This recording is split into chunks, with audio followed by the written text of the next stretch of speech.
In this video, I'm going to go ahead and show you around the PZ Tenant app.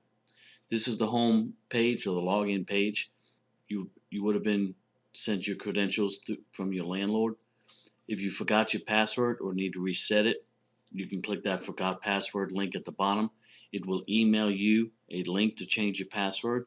If you don't receive that email, check your spam or your junk folder. So let me go ahead and log in here. Okay, I'm logging in. And this is my home page. We'll start in the top left hand corner and briefly go through this. You can change your language, English, French, Spanish, or Chinese. Change it, everything changes. Perfect English. The next button over is your pay button. It shows you your current balance, which mine is $1,800 in this test environment. If I click on the pay button, I have an option here to select my payment method. When this pops up, you do need to select which one. I only have one bank account, but you could have multiple bank accounts. You could have a credit card in there. So you have to click on it, and you see the check mark next to the right, and that means you have it selected. I have multiple invoices owed, so if I click this down, it shows me both invoices. I have two invoices for a monthly rent of $900. I can uncheck one and only pay one, or I can pay both of them. Now notice I don't have a partial payment option here. That's up to my landlord to turn that on or off. My only option now is to hit the pay button. Now you see that $1 processing fee, that will calculate your estimated processing fees depending on your payment method. So I'm choosing ACH, so that is a dollar transaction. So I'll be charged $901. If I was paying by credit card, that would go up significantly. Credit cards are more expensive. I'm going to go ahead and pause this, and I'm going to turn on the partial payments and show you that screen. Okay, I just turned on partial payments. Again, your landlord will allow that or not. So if I go back to my home page and then click pay again, now it refreshes. Now I have an enter partial payments button in the middle.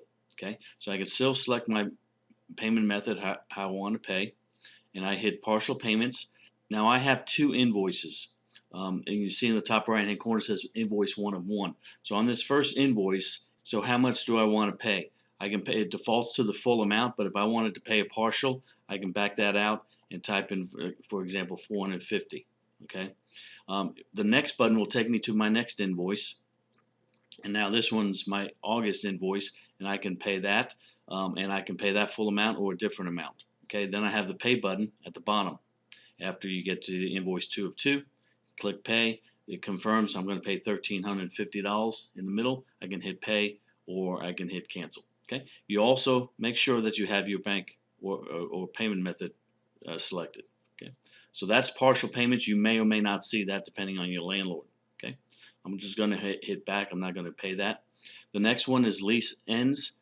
That just shows you your current lease information, the start date, end date, the monthly rent. Insurance and utilities. This will help me get started. I can transfer all my mail. I can have mail forwarding. I can sign up for internet, trash, pickup, utilities, telephone service. I do all that through this app here. It's a very useful app. It helps you get everything started on a new move. So feel free to check this out. It even has a video on how to get started, how it works, and that sort of thing. But basically, it will help you set up everything as far as your utilities and mail forwarding and that sort of thing. Okay. Next one is communicate. If I want to communicate with my landlord, type in my subject, type in my notes, and I can hit send email or send SMS text. Okay, pretty straightforward. If I want to submit a work order, hit submit work order. Description, screen door broken. Maintenance, it defaults to maintenance, so you can drop it down if you need to pick something different. You can replace. I'm going to choose repair. Okay, and then priorities defaults to medium. Normally you can leave that, but if you need to change it, you can.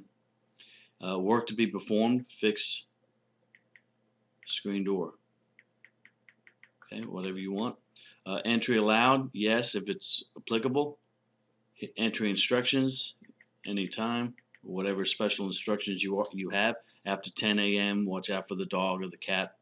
You can also select an image. I can take a picture or I can load from my library. If I use my camera, I'll take a picture of my computer.